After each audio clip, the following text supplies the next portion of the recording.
महिला निष्ठा उद्यम और श्रम ता सांग को सरकार सहयोग ए सबू मिसी सारा राज्य में परिवर्तन जो नुआ धारा आगे चली तार ना है स्वयं सहायक गोष्ठी ए दिगरे सफलतार आउ एक अध्याय जोड़ी ब्रह्मपुर कालुपात्र साहिर शिवकाली स्वयं सहायक गोष्ठी 10 वर्ष है विभिन्न प्रकार सामग्री प्रस्तुत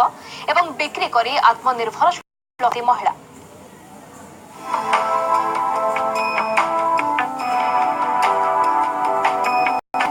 महिला हाथ में विकास मंग आर्थिक भाव स्वावलंबी हेबे महिला माने एमिति चिंता कले तो सेथिरे सरकार जोगाई देले भरपूर सहायता एमिति ब्रह्मपुर कालुपात्र साहिर शिवकाली स्वयं सहायिका गोष्ठीर ए महिला माने पालटिछंती सफल उद्योगी घरु गोड़ काढ़ी परिवार आर्थिक स्थिति सुदृढ़ करिछंती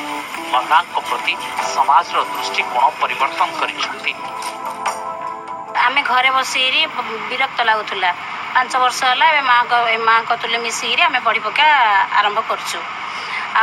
बड़ी दी पैसा लाभ हो भल आम कर भी भल लगुच ये मिलमिशी आम माँ भाई मैंने करुचु बड़ी ये 2 पैसा रोजगार भी हो बिरी अणा अधघंटा बतरा सफा कर धुआ होपर मेसीन पका बटा बटा हो 45 मिनट भर गोटे बटा बाहर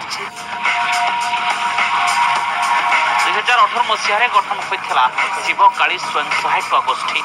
प्रथमे सिलाई काम तापर 2011 आरंभ कले बड़ी उत्पादन लिया बड़ी कखारु बड़ी एहीपरि विभिन्न प्रकार बड़ी उत्पादन करुछंती जार बाजार रही बेस चाहिदा शिवकाली स्वयं सहायक गोष्ठी द्वारा प्रस्तुत बड़ी ब्रह्मपुर बड़ बजार सान बजार गेट बजार समेत अनुगुल संबलपुर बाजार में बिक्री हुए मासकु प्रत्येक 5 ରୁ 7 हजार टंका लेखाएं आय करुछंती मिशन शक्ति लाइवलीहुड मिशन जरिया बैंक 2,50,000 टंकार ऋण आनी जहां एमाने परिशोध कर सारी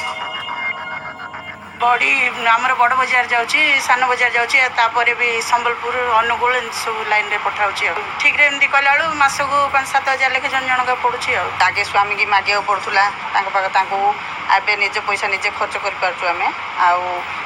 कामटा 10 जन मिसिक कर बहुत खुशी लगुच आगे बेकार घर बसलु लोन टंकार आम 5-10 जन मिसिकी बड़ी पापड़ ये सब करुचु आदि आगु आगु जदि करू माने बैंक तरफ किसी लोन पाई पारू माने आउ किछि अधिक अधिक व्यापार बढ़ाई पारिबो केवल एतिक रही जावाक चाहती ना ए उद्योगी माने आगुक आचार पापड़ और अन्य सामग्री प्रस्तुत करने को लक्ष्य रखिंट Brahmapur Kailash Behera news 18 Odia focus point